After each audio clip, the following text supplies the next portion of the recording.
Hola a todos, espero se encuentren muy bien. El día de hoy vamos a ver una materia de mis favoritas, historia. Nuestro tema es la vida en Europa durante la Edad Media. Espero lo disfruten, al final les voy a pedir algunas actividades demasiado interesantes.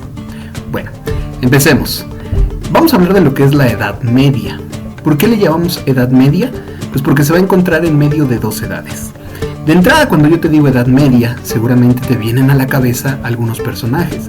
Caballeros, castillos, peleas, armas, arqueros, arlequines, magos, no sé, mucha del imaginario que nos han hecho creer cuando decimos Edad Media o personajes medievales. Te decía yo, se llama Edad Media porque está en medio, valga la redundancia, de dos edades. La Edad Antigua, que tiene que ver con, pues, la prehistoria, las culturas agrícolas, acuérdate cómo fueron Mesopotamia, la India, China, todas esas.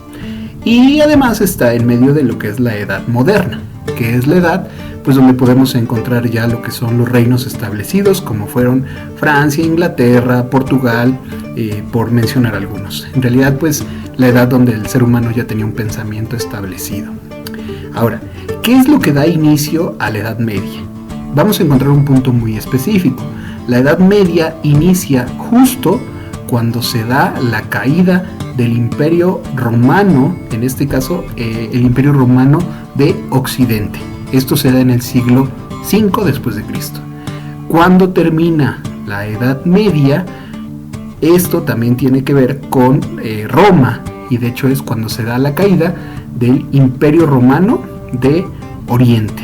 Ahora, muchos historiadores dicen que la culminación de la Edad Media se da cuando se descubre América, pero bueno, esa es otra de las posturas teóricas en este caso.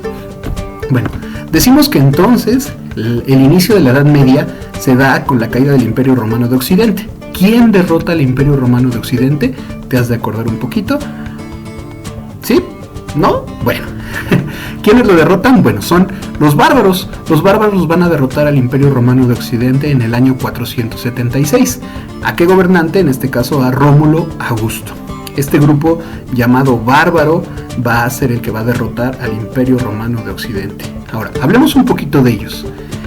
Si yo te digo la palabra bárbaro, inmediatamente yo creo que imaginas a una persona pues agresiva, una persona pues que tiene esa parte como violenta. Sin embargo, la palabra bárbaro no siempre tuvo esa connotación. De hecho, para los romanos la palabra bárbaro significaba el extranjero. ¿Por qué le llamaban bárbaros? Pues porque eran diferentes, tenían una lengua, tradiciones, de hecho tenían una religión muy diferente a la suya. Sin embargo, cuando ellos invaden los pueblos romanos, van a generar una mezcla entre cosas. De hecho, van a generar nuevas formas de organización social, nuevas instituciones políticas, expresiones culturales, y sobre todo van a generar nuevas lenguas como es el español, el portugués, el italiano, el francés. De hecho, esa mezcla entre romanos y bárbaros les va a hacer que con el tiempo muchos grupos bárbaros adopten el cristianismo, que era en este caso una de las religiones dominantes en esa época. Entre los bárbaros existían muchos grupos, no eran un solo grupo. De hecho, el más numeroso eran el grupo de los germanos. Dentro de los germanos existían los visigodos, los ostrogodos, los vándalos, los lombardos, los anglos, los francos y los sajones. Entre ellos había mucha rivalidad, de hecho se peleaban mucho. Por más de 3 siglos estuvieron en guerra, hasta que un grupo, los francos, dirigidos por el personaje de Carlomagno, que te lo voy a poner aquí, pues logró que se impuso sobre los demás, o sea, les ganó y logró que estuvieran como en paz. Eso fue por mucho tiempo hasta que este personaje pues falleció. Una vez que él falleció, pues los bárbaros volvieron a entrar en conflicto, y de hecho esta vez fueron mucho más agresivos. Avanzaron por toda Europa y empezaron a invadir muchos de los pueblos europeos de ese momento. Saqueaban los pueblos, robaban, mataban a las personas, eran grupos muy violentos. Te has de imaginar vivir en ese momento, pues debe haber sido demasiado peligroso. Esto va a dar pie a que se empiece o crezca un movimiento al que le vamos a llamar el feudalismo. ¿Qué es el feudalismo? Bueno, pues el feudalismo va a surgir en el siglo X. Va a alcanzar su apogeo a finales del siglo XIII en lo que hoy ocupa Francia, Alemania, Italia, Inglaterra y España. Prácticamente es una grande extensión de tierra cuidada por un personaje. Un personaje va a cuidar una gran extensión de tierra. A ese personaje le vamos a llamar señor feudal y va a proteger a todas las personas que en él vivan. A cambio le va a pedir que le paguen con cosechas y con obediencia. Prácticamente era como si hicieran pues ahí un contrato entre uno y otro. De hecho tenemos un contrato que se rescató de esa época y que quiero que leamos juntos para que entendamos este proceso que había o esta relación que había entre el señor feudal y las personas. Quiero que te imagines, una persona escribiendo esto.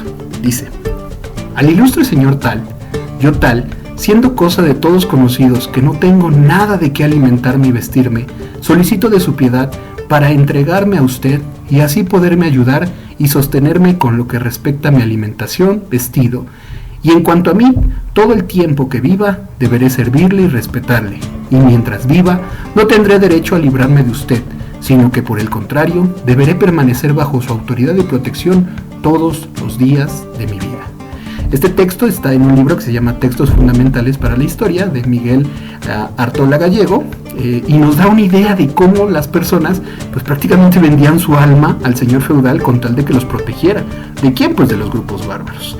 Él le decía prácticamente: yo voy a trabajar para ti, te voy a pagar con las cosechas, con obediencias, mientras tú me cuides. Si nos ponemos a pensarlo, bueno, el poder y la riqueza de estas personas, los señores feudales, tenía que ver con cuántas tierras poseían, cuántas tierras eran capaces de proteger y a su vez, pues cuántos siervos le podían, valga la redundancia, servir. En caso de que hubiera guerra, los señores feudales tenían que apoyar al rey, porque aparte cada señor feudal pertenecía a un reino dominado por un rey.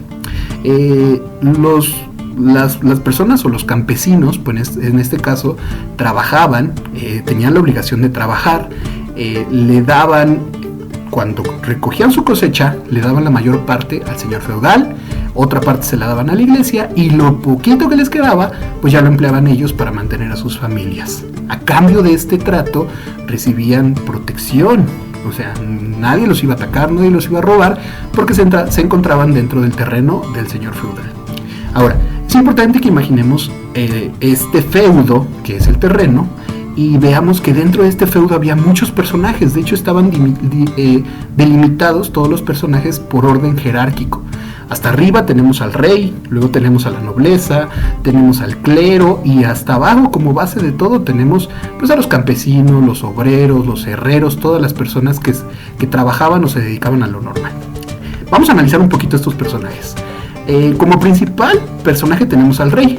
Él era la máxima autoridad en los reinos, poseía las tierras, obtenía bienes y dinero de sus feudos, disponía de sus vasallos para que lucharan en tiempos de guerra. Cuando moría, el trono se pasaba a uno de sus familiares. Después en la pirámide seguían los señores feudales. ¿Quiénes eran los señores feudales? Pues ellos eran los dueños de grandes extensiones de tierra que eran trabajadas por los siervos. Un señor feudal poseía muchos privilegios porque él pertenecía a la nobleza. Por ejemplo, él no tenía que pagar ciertos tributos, como si lo tenían que pagar otras personas que no eran señores feudales o poseedores de tierra. Otro de los personajes de esta etapa son los clérigos, que eran las personas que formaban parte de la iglesia.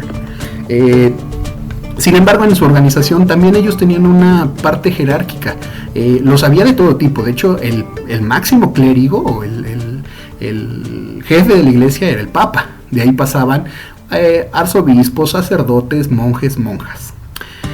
Un personaje más de la época feudal eran los caballeros. Los caballeros eran, pues te has de imaginar que la guerra era algo que era muy común en esta época. Por lo tanto, pues el caballero era de inicio era aquel que peleaba a caballo. Pero con el tiempo, pues los caballeros fueron muy importantes. De hecho, se tenía que heredar la distinción. O sea, había muy poquitos caballeros porque no cualquiera podía llegar a ser un caballero. Por último, y hasta abajo de la pirámide, tenemos pues a los campesinos. Los campesinos y los siervos eran el sector más numeroso de la población, eran lo que más había, eran más siervos, más campesinos, más personas trabajadoras. Ellos hacían labores de campo, sus viviendas eran humildes y de hecho había dos tipos de campesinos, unos que eran libres y otros que debían servir al señor feudal para toda su vida. Todo esto basado en los tipos de contratos que ya vimos arriba. Ahora, necesito hacerte unas preguntas que vas a escribir en tu libreta y las vas a contestar. Sobre todo quiero que las reflexiones, no solo las contestes así de rápido. 1. ¿Qué solicitaba el campesino al señor feudal? 2. ¿Qué debía dar a cambio el campesino al señor feudal? 3. ¿Por qué piensas que los campesinos aceptaban este trato? 4. ¿Consideras justo el sistema feudal? Y 5. ¿Encuentras algún parecido entre el sistema feudal y nuestra sociedad actual? Reflexiona estas preguntas, no solo las contestes a la primera idea que se te viene. Sí, me parece que es malo por eso. No, ve a fondo. ¿Convenía el feudalismo? Te lo dejo a tu consideración. Ahora, otra actividad que tengo es que me investigues estos términos. Los vas a investigar, pero asimismo los vas a reflexionar. No solo busques en internet qué significa, entiéndelo. Entiende que era, por ejemplo, el diezmo, el feudo, quiénes eran los vasallos, quiénes eran los siervos, la nobleza y el clero. Son 6 palabras que te voy a pedir que investigues, pero que formen o se agreguen a tu vocabulario, no solamente las investigues. Como tercera y última actividad, de hecho esta actividad la voy a nombrar una actividad semanal porque muy seguramente te va a llevar toda la semana que la elabores. Esta actividad es la más importante de esto. Te hablé yo de muchos personajes medievales. Te hablé yo de los reyes, te hablé de los señores feudales, de los caballeros, de los clérigos, de los campesinos. Pero no son los únicos, había muchos otros. Unos dentro del imaginario, por ejemplo los dragones. No es que hayan existido, pero en el imaginario medieval existían.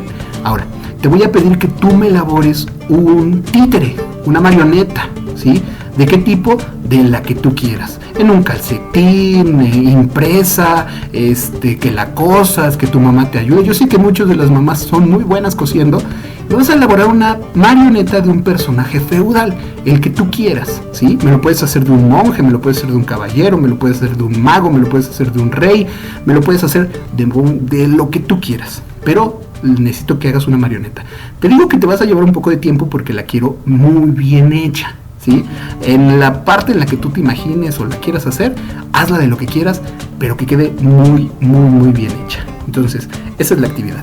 Te quiero agradecer a todos los que han estado comentando los videos porque veo que están muy activos. Mencionaré algunos nombres: Rafa Robles, Rafa Cuautle, Vania, Juan Pablo, Pablo, Liliana, Jimena y Camila. Muchas gracias a ustedes porque pues están activos. Espero les estén gustando los videos. Deseo de mucho corazón que se encuentren con salud con sus familias. Y acuérdense que nos vemos nuevamente el día viernes. Muchas gracias y estamos en contacto. Saludos a todos.